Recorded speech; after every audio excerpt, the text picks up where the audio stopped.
Everything that you've ever wanted is in the hands of other people. Other people are the gateway to your success. Think about it. Money never exchanges hands unless there's other people involved in one way or another. So learning how to attract and interact with other people is one of the most important skills that we have.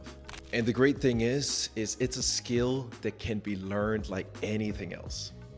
So what I want to cover in this video is I want to go over 10 different ways that you can learn to become a social magnet.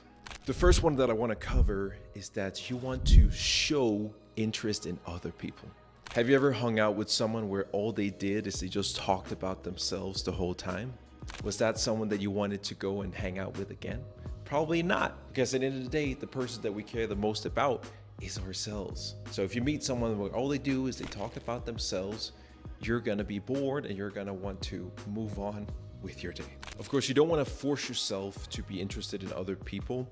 The thing is, people have so much to offer. There's so much depth with each individual. Even your average Joe, they've got some stories, they have their own experiences to share, and they have a lot more to offer than you would expect. What you want to do is you want to learn to be genuinely interested. Think about the things that you're curious about. What don't you know about this person? What are some things that you can ask to get to know this person better?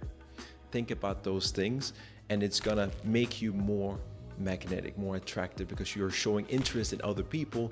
And like I said earlier, the thing that people care the most about is themselves. The second thing that I want to talk about is you want to be authentic.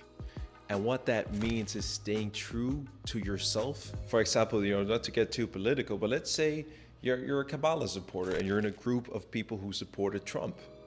If you just stand there, kind of nod your head and you agree with everything, you're gonna appear inauthentic and insecure. The fact that you don't have the guts to share your actual opinion.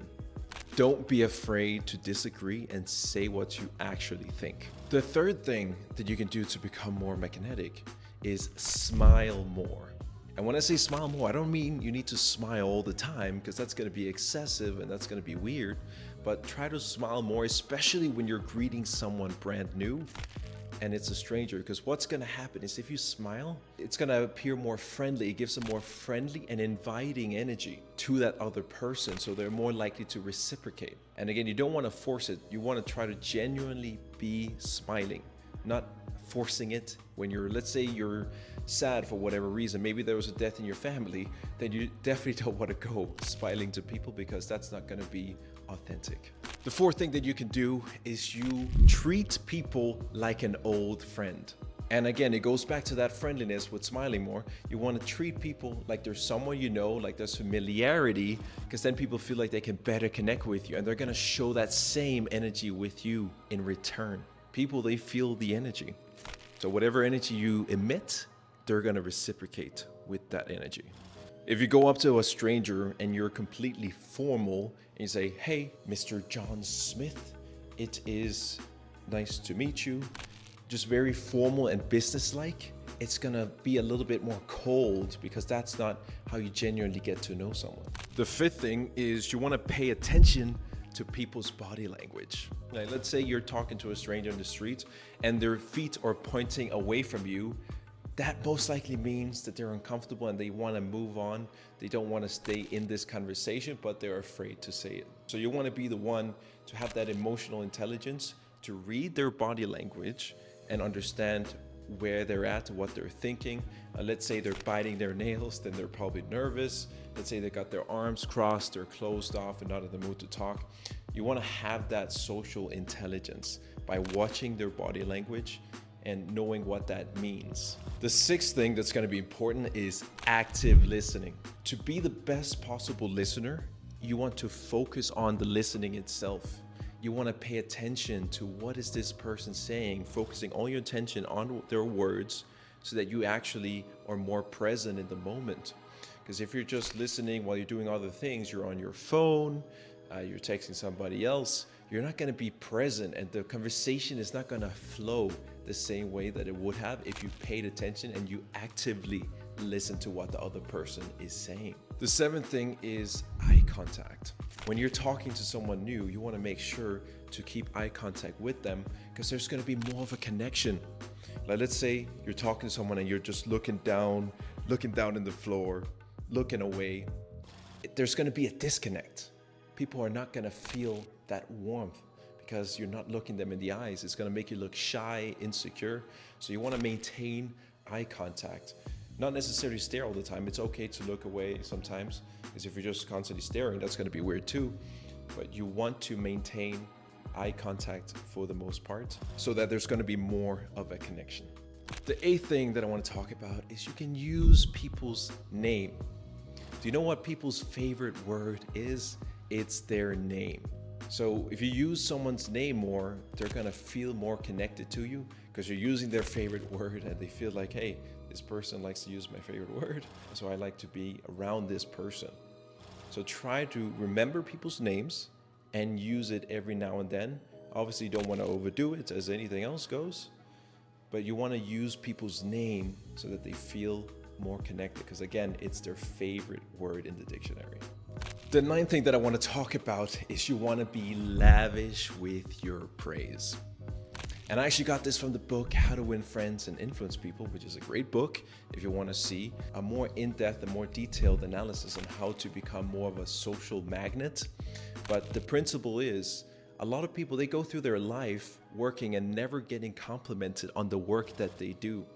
And when they do get complimented, it'll be a short thank you and it won't be very detailed. But whenever they mess up, whenever they do something wrong, people have no problem telling them all the things that they did badly, that they did wrong. They go in a lot of detail about what people do wrong, but not in much detail with what they did well. So one thing you want to do to stand out and be more socially magnetic is to be lavish with your praise. And let's say, for example, you've got a chef, right? Like think about it. A chef at a restaurant where you went to eat, they made great food, but did you ever thank that chef? Probably not.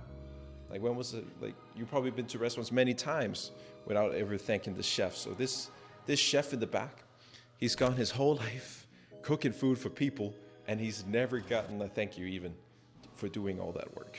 So what you want to do is you want to go above and beyond with your compliments. And it's important that you compliment people on something that they've actually worked for. Because if you compliment people on something they've been given or they were born with, they're not going to take it as seriously as something that they've put a lot of time and effort to actually achieve. So that could be something like people's style. You know, someone who has a great sense of fashion, they probably put in some time and effort to buy all these products, put an outfit together that looks great. So you say, hey, I like how this style goes together. It makes you shine, it makes you stand out. You seem like you're still in the show over here. And obviously it has to be genuine. You know, you can say some jokes, but it has to be genuine, the compliment that you're giving them.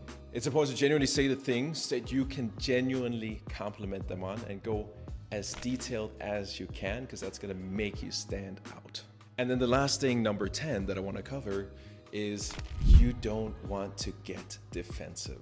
So when someone says something and you get super defensive, all it does is it makes you seem insecure, because you have to go out of your way to defend your stance. Again, a lot of times you don't even need to defend your stance, because if you're constantly defending it, it's not going to convince people. It's just going to make people think that you're very insecure. So there you have it. Those are 10 ways that you can become more socially magnetic. Now, there's obviously a ton more things you can do to become more of a social magnet. So I would recommend to check out the book, How to Win Friends and Influence People, if that's something you're looking to pursue and you want to have more ways and more of an explanation, more detail about how you can become socially magnetic. It's a great book, highly recommend it. But anyways, I hope that was helpful to someone out there, and I'll see you in the next one.